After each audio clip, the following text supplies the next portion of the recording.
Bismillahirrahmanirrahim. Dr. Praise on the beat. Àlàáfíà. Áńgẹ́lì mi ò ní sùn. Oríwo ya ògùn wa tán. Lọ́la kó bá yà kún Ọlọ́run ọba. Ewé ń jẹ́. Lọ́la kó bá yà kún Ọlọ́run ọba. Ewé ń jẹ́. Ewé á jẹ́. Ewé ń jẹ́. Àwọn olórí bá bọ́ sóhun mi lòjọ́ dìbò. Ewé ń jẹ́. Ewé.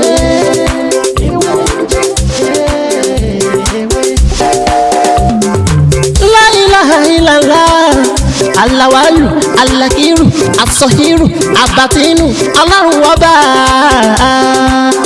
Ìwọ ló pamọ́, ìwọ ló fara jáde. Alárágbá yìí dániyàn, ara tó wù ọ́ dáadáa ló dẹ̀ ń dá. Èyí tó ní káwa máa fẹ́ wé dá ládẹ̀ fi dá.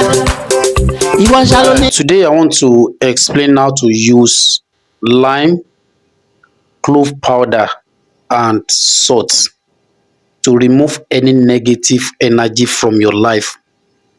If you believe that someone has done black magic on you and you want to remove the black magic, you want to use this assignment to attract good luck into your life. Are you with me? Or maybe you are the firstborn of the family, or you are the last born of the family, but people depend on you. I think you understand what I'm saying. But you are kind of person that you are a drunkard, you womanize, you smoke, and so on. But all these characters, you don't like it. You understand? Maybe something is forcing you to do that kind of things, and you want to remove that kind of things from your life. You need this assignment. Are you with me? Where you need to spend money. Are you with me? You are not going to witness other success. People are coming to you to celebrate your own success by the grace of Almighty God. So what you need is a lime, clove powder, and salt. So how to do it and how to use it. Hello everyone, welcome back to my channel. My name is Dr. Mutiu Olatiboye, also known as Babi Wenje. If today is your first time here, everything I do is to share spiritual tip, just like the one I want to share with you right now. And if you find this video very interesting, please don't forget to subscribe to this channel and make sure you turn on the notification bell. So anytime, any day, any hours I post video like this, you'll be the first person to watch. And if you need more of my videos, you are free to go back to my previous video. You see a lot of video there that can help your spiritual life. And if you don't understand, you are free to call me on 070-3742-2552, or you message me on WhatsApp 090-5333-2747. So in today's video, I want to teach you how to use lime, clove powder, and salt to attract good luck. If you're in the middle of wealthy people and they don't help you, and you want them to help you, I will advise you to use this one. If you're a woman, you are going to use it for 9 days, and if you're a man, you are going to use it for 7 days. I think you understand what I'm saying. So what you need is lime, clove, and salt to attract good luck. Are you with me? To attract good luck and to eliminate bad luck from your life by the grace of Almighty God. So when you wake up in the morning, are you with me? When you wake up in the morning, get a bucket of water, like 3 liters or 2 liters. You understand? Then add 2 spoons of salt to that water. Cooking salt, add it to that water. Then cut the lime into 2. Squeeze it in that water. Add 1 spoon of 2 spoons of clove. Add it to it. Mix it together. Then keep it in a private place. You keep it for 30 minutes. So after the 30 minutes, what are you going to do with the water? Take the water to your bedroom. If you are going out, you can take your normal bathing, like you use soap and sponge. Then after that, take this water to wash every part of your body without using soap and sponge. You understand? So you are going to repeat this process. For men, you are going to repeat it for 7 days, and for women you are going to repeat it for 9 days. I think you are with me. So after the 7 days or 9 days, you can be doing it once or twice in a week. By the grace of Almighty God, when you are using this assignment, you will never regret of adding lime, clove, and salt to your bathing water. By the grace of Almighty God, it's very simple and very, very effective. Only if you follow my simple instruction. And if you don't understand, feel free to call me on 070 3742 2552, or you message me on WhatsApp 090 5333 2747. Please, if you love this video, help me to like it. As you like my video, may Almighty God bless you and bless your family. Thank you very much. Orúkọ mi náà ni Dr. Mutiu Ọlátíbóyè tí ayé mọ̀ sí Wunjẹ́.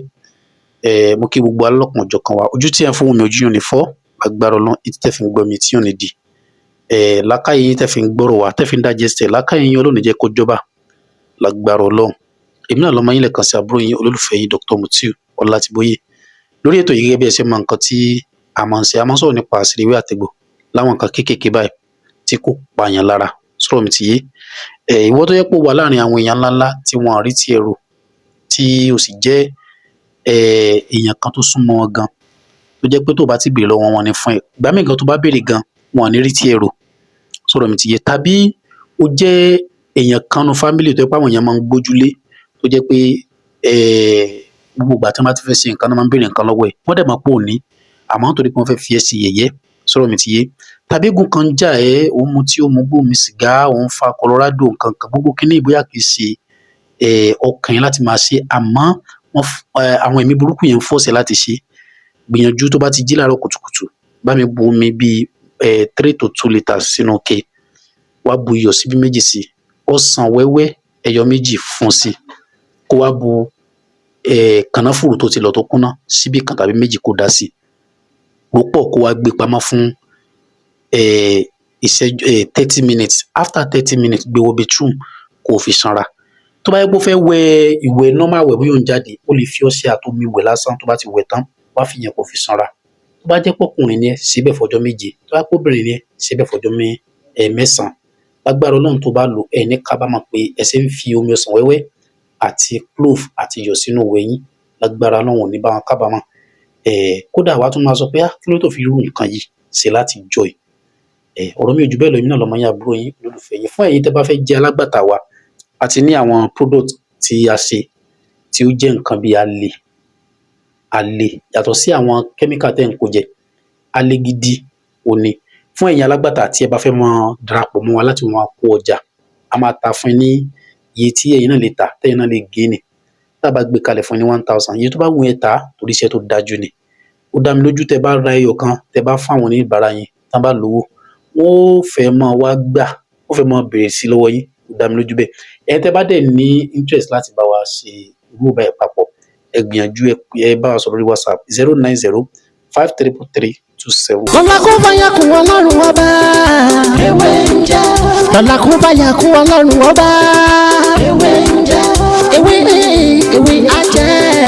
Ewé ń jẹ́. Àwọn olórí bá bọ́ sóhun mi lọ́jọ́ dìbò. Ewé ń jẹ́. Ewé.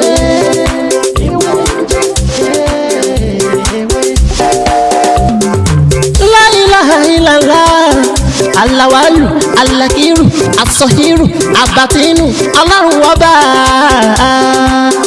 Ìwọ ló pamọ́, ìwọ ló fara jáde. Alárágbá yìí dániyàn, ara tó wù ọ́ dáadáa ló dẹ̀ ń dá. Èyí tó ní káwa máa fẹ́ wé dá ládẹ̀ fi dá. Ìwọ ṣàlò ní kọ́kọ́rọ́ gbogbo ẹ̀mí nìyẹn. Fásikúrú ni wọ́n nínú ìsìnkú. Láfi ń ṣe tiwa, ewé jẹ́ òbẹ̀. Èyí tó dá fún wa ládẹ̀ gbójúlé, èyí tó ní ká ló ládẹ̀ ń lò. Ọba ńlá ń dákun máa jẹ́ ká ṣiṣẹ́. Ọba tó rí gbogbo ẹ̀dá ta ò rí. Ìwọ lọ́ba tá ń gbàṣẹ lọ́dọ̀ rẹ̀. À ń bẹ̀ ọ́, à ń bẹ̀ ọ́, à ń bẹ̀ ọ́.